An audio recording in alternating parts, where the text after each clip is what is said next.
श्रीराम समर्थ. गोपाल कृष्ण भगवान की जय. या कर्मयोग नावाच्या तिसऱ्या अध्यायाचा हेतू काय ते मी आता तुमच्या पुढे मांडतो. या अध्यायाचा हेतू असा आहे की आपल्या वाट्याला जे काही कर्म आलेलं आहे, परिस्थितीने म्हणा, जन्माने म्हणा, तो आपला स्वधर्म आहे असं समजायचं. आणि हे कर्म करत असताना आपली बुद्धी, आपली शक्ती, आपलं कौशल्य सारं काही उपयोगात आणायचं आणि ते कर्म शक्य तितक्या पूर्णत्वाकडे न्यायचं. एकदा ते कर्म पूर्ण झाले की ते भगवंताला अर्पण करायचे. म्हणजे मग आपल्याला त्या कर्माच्या फळाची आसक्ती किंवा इच्छा, अपेक्षा राहणार नाहीत. म्हणजेच ते कर्म निष्काम कर्म होईल. भगवान श्रीकृष्ण अर्जुनाला म्हणालेच आहेत की, हे अर्जुना, तुला फक्त कर्म करण्याचाच अधिकार आहे, फळाचा अधिकारच नाही. आणि हे कर्म करत असताना तू सतत भगवंताचं स्मरण करत राहिलं पाहिजेस. आपण अनेक जन्मांच्या फेऱ्यातून फिरता फिरता मानवी जन्मामध्ये जन्माला आलेलो आहोत. आता आपल्या या मानवीपणाचं दैवीपणामध्ये किंवा देवत्वामध्ये रूपांतर आपल्यालाच करायचं आहे, हे लक्षात ठेवा. भगवान श्रीकृष्ण प्रत्येक माणसाला कर्माच्या फळाची आशा ठेवू नको असं म्हणतात. कारण आपण केलेले कर्म केव्हा फळ देईल हे सांगता येत नाही. कर्माचं फळ काय मिळेल हेही सांगता येत नाही.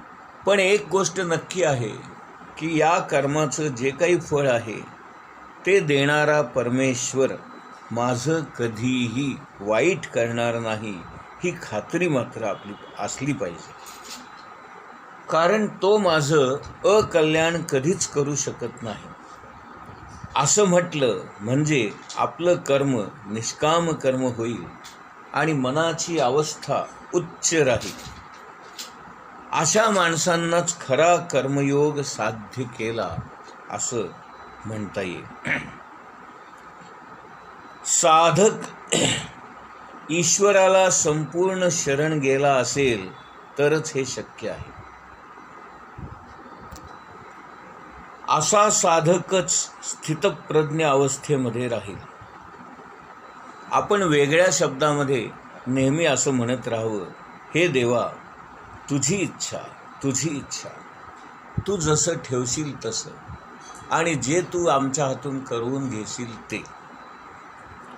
स्वामी रामतीर्थ म्हणत असत, राजी है हम उसी में जिसमें तेरी रजा हो. आणि रामकृष्ण परमहंस म्हणत असत, मी यंत्र आहे आणि तू मला चालवणारा यंत्री आहेस. तुला हवा तसा तू माझा वापर कर. यालाच शरणागती असं म्हणतात. भगवान श्रीकृष्ण अर्जुनाला सुरुवातीपासूनच शरणागत हो हे सांगत आले आहेत. पण ते वेगवेगळ्या मार्गाने आणि वेगवेगळ्या शब्दातून सांगत आलेले आहेत. हे म्हणजे मानवाकडून आपण देवत्वामध्ये जाणं अशा या उत्क्रांती अवस्थेचं लक्षण आहे.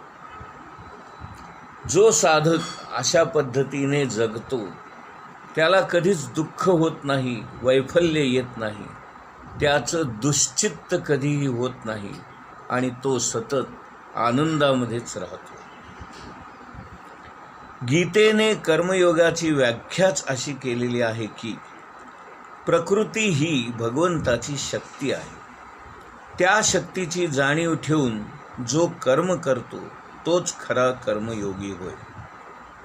या कर्मयोगाचे आपल्या मनावर पूर्ण स्वामित्व असते.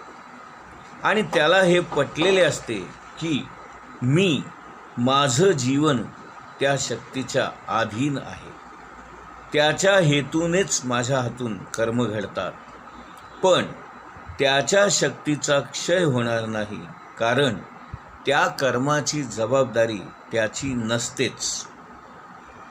जे प्रकृती करते ते मी करतो असं म्हटलं की आपल्या डोक्यावर बोजा आला. या प्रपंचामध्ये आपल्या मनासारखं क्वचितच घडतं आणि म्हणून याचा परिणाम म्हणून आपल्याला अस्वस्थता, दुःख, वैफल्य या गोष्टी प्राप्त होतात. पण जर आपण असं म्हणू लागलो की हे सारं काही कर्तृत्व भगवंताचं आहे, मग मात्र मी मोकळा होतो. एका अर्थाने कर्मयोगी आपलं कर्म त्या अनंताशी जोडून त्याच्या स्मरणामध्ये कर्म करीत राहतो. गीता आपल्याला हेच सांगते की आपलं कर्म भगवंताच्या स्मरणामध्ये करा.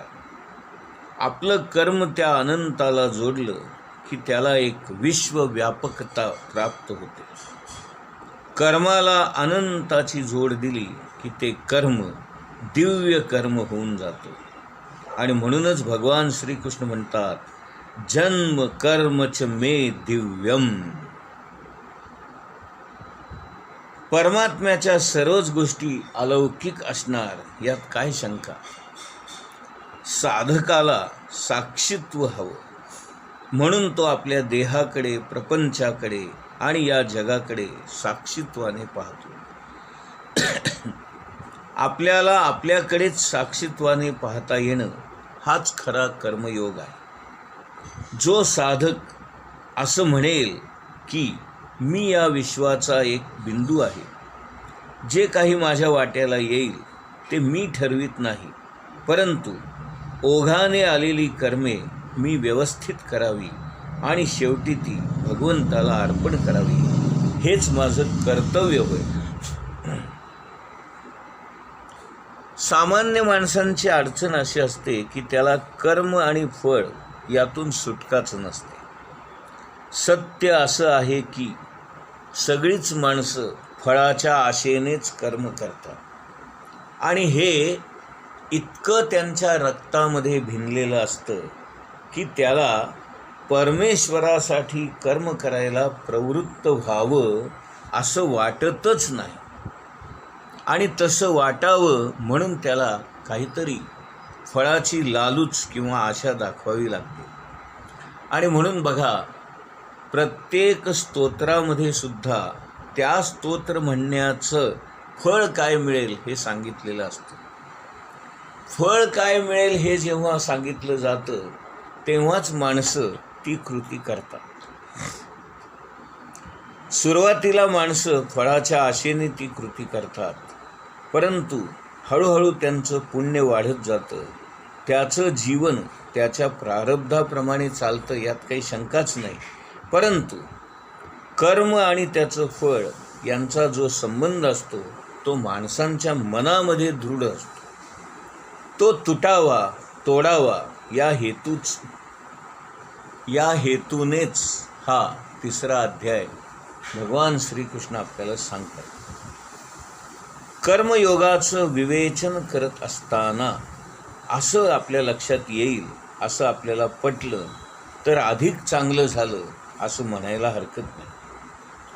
घटना जशी घडली तशीच ती घडणार आहे, पण त्यामध्ये अपयश आलं किंवा मनाविरुद्ध जरी झालं तरी जो काही मनस्ताप, अस्वस्थता, नैराश्य, चिडचिड जी होत असते ती हळूहळू कमी झाली पाहिजे. कदाचित आपण त्यातून बाहेर पडलं पाहिजे. आजपर्यंत मी लोकांना जे काही दोष देत होतो ते दिले नसते तर माझं जीवन अधिक शांत झालं असतं. मी समाधानाने आणि आनंदाने जगू शकलो असतो. निदान एवढं जरी आपल्याला कळलं तरी या 3ऱ्या अध्यायाचं सार्थक झालं असं आपण समजूया. आता प्रत्यक्षामध्ये आपण 3रा योग जेव्हा पाहणार, 3रा अध्याय जेव्हा आपण पाहणार आहोत तेव्हा सुरुवातीला मागे ऐकलेला विषय हा पुढच्या अभ्यासाचा पाया असल्यामुळे थोडीशी पुनरावृत्ती करणं किंवा सिंहावलोकन करणं हे आवश्यक असतं. या सिंहावलोकनामुळे किंवा पुनरावृत्तीमुळे पुढे येणारा विषय आपल्याला सोपा जातो, सुलभ होतो आणि कळायला अधिक सहज शक्य होतं. भगवद्गीता ही भगवंतानी सांगितलेली आहे. गीता म्हणजे गीत, गीत म्हणजे गायन, आणि म्हणून जे गायलं जातं त्यालाच गीत असं म्हणतात. आणि गीता ही अत्यंत उत्तम प्रकारे गाऊ शकतो अशा पद्धतीने ती लिहिली गेलेली आहे. हे भगवंताच्या मुखातून बाहेर पडलेलं संगीत आहे आणि हे संगीत युद्धभूमीवर भगवंत सांगतायत.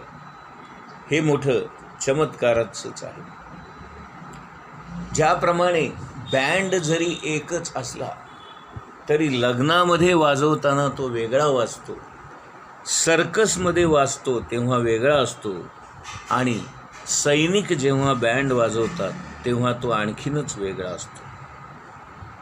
सांगायचा मुद्दा असा की संगीत जरी एकच असलं तरी ते त्या त्या प्रसंगाच्या अनुषंगाने त्याची धाटणी बदलत जाते. धाटणी बदलणं हेच तर वैशिष्ट्य आहे. भगवंताचा स्वभावच असा आहे की तो संगीतमय आहे. संगीत म्हणजे सम्यक गीत, म्हणजे जिथं विरोध नाही असं ते संगीत. या गायनामध्ये काय आहे तर स्वर असतात. त्या स्वरांचा एकमेकांशी संवाद असतो. जर त्या रागामध्ये न येणारा एखादा स्वर जर आपण चुकून गायलो तर रागाच्या आनंदाची हानी होते.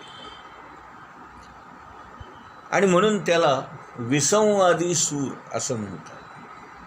जेव्हा सुरांचा आपापसामध्ये संवाद असतो तेव्हा त्याला हार्मनी म्हणतात. आणि संपूर्ण गीतेचं मर्मच हे आहे की मी, हे जगत आणि परमात्मा या ज्या तीन गोष्टी आहेत, या तीनही गोष्टीमध्ये संवाद असला पाहिजे, हार्मनी असली पाहिजे, तरच आपल्याला हे नाद मधुर, सुंदर, रसपूर्ण, आनंदमय असं संगीत प्राप्त होईल. जर संवाद असेल, संगीत असेल, तर जगाशी आणि भगवंताशी आपल्याला प्रस्थापित होणं सहज शक्य होईल. माझ्यामध्ये संगीत निर्माण व्हायला मी जो खरा आहे, जसा आहे, त्याचं मला ज्ञान झालं पाहिजे. आणि मला जेव्हा त्याचं ज्ञान होईल तेव्हा मला परमात्मा काय आहे ते आपोआपच कळेल. कारण मी त्या परमात्म्यापासूनच निर्माण झालेलो आहे किंवा मी त्याचा अंशच आहे. जगत ही सुद्धा त्याचीच निर्मिती असल्यामुळे एकदा का माझ्यामध्ये आणि भगवंतामध्ये संवाद निर्माण झाला की मला जगाशी सुद्धा संवाद निर्माण करणं सहज शक्य होईल. आणि सगळीकडे आनंदाचं संगीतमय वातावरण तयार होईल. संगीताचं साम्राज्य बहरेल. भगवद्गीता या शब्दाचा खरा अर्थ हा असा आहे की आपलं जीवन संगीतमय होणं, नादमय होणं, सुरमय होणं आणि आनंदमय होणं. योगी अरविंद म्हणतात, all problems of life are problems of harmony. म्हणजे आपल्यामध्ये जर सुसंवाद नसेल तरच वाद निर्माण होतात, आणि वाद विकोपाला गेले की विसंवाद निर्माण होतो.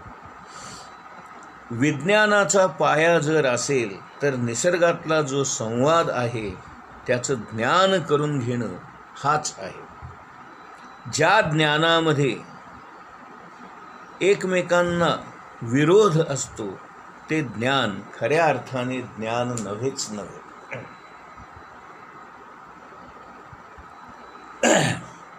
गोपाल कृष्ण भगवान की जय.